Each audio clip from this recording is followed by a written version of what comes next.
For more on the significance of this research, I'm joined by Kate Tulenko, CEO of the global health firm Corvus Health. Kate, good to see you again. A lot of illnesses cause blood clots. We know that. What's different about what we're seeing with COVID-19?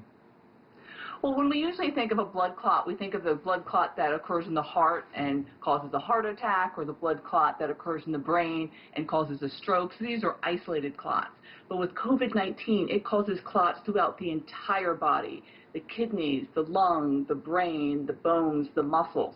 So it causes disease really everywhere in the body, and that's what's so unusual about it. The World Health Organization shut down trials for hydrochloroquine and some HIV drugs as potential treatment for COVID-19, saying they failed to produce impressive results. How much of a setback do you think this is? Well, you have to look at the details of that study. They just shut down the arm of the study that was in the most significantly ill patients in the hospital. So it looks like that it might have an effect on less ill patients, patients who are in their homes. So I think we need a lot more study on it, because we've seen so many conflicting results. A new study came out in the U.S. this week showing that it actually was very helpful, whereas we've seen multiple studies in Europe and elsewhere showing that it harmed people. So we really need to study it a lot more. We've been speaking for months about treatment and a vaccine. Where are we on both fronts? Well, some interesting news, this week with the vaccine. The Chinese military is going to start to vaccinate some of its soldiers.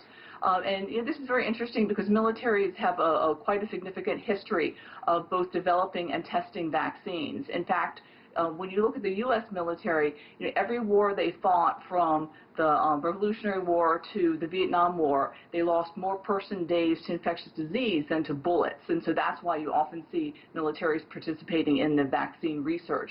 And so, it's a large number of patients, healthy, same age.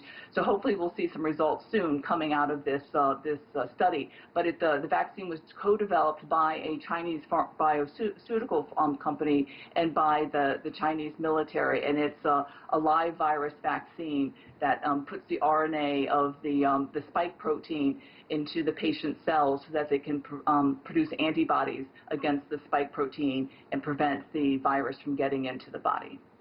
The U.S. Food and Drug Commissioner said he's concerned a quarter of Americans would reject a coronavirus vaccine. What does that mean in terms of any vaccine's potential effectiveness?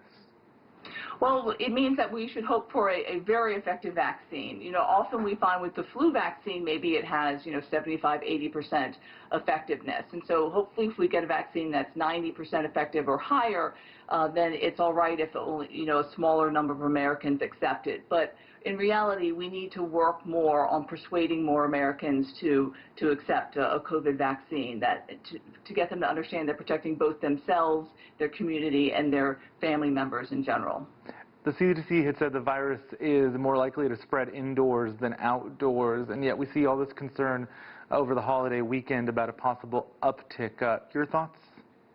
Well, we're still learning. Actually, last week, the Japanese released a study on super spreader events in Japan. These are events in which 5 or more people contracted COVID at a single event. And a little less than half the events occurred in healthcare facilities and long-term care facilities, which, of course, are indoors. But then slightly over half of them occurred in parties, bars, concerts, most of which were indoors. So once again, I think this is the type of situation where we're going to learn as we go. It does seem that indoor events are more dangerous events, but you can imagine a very closely packed outdoor event is probably likely to spread the virus as well. Kate Tulenko from Corvus Health, thank you so much for joining us.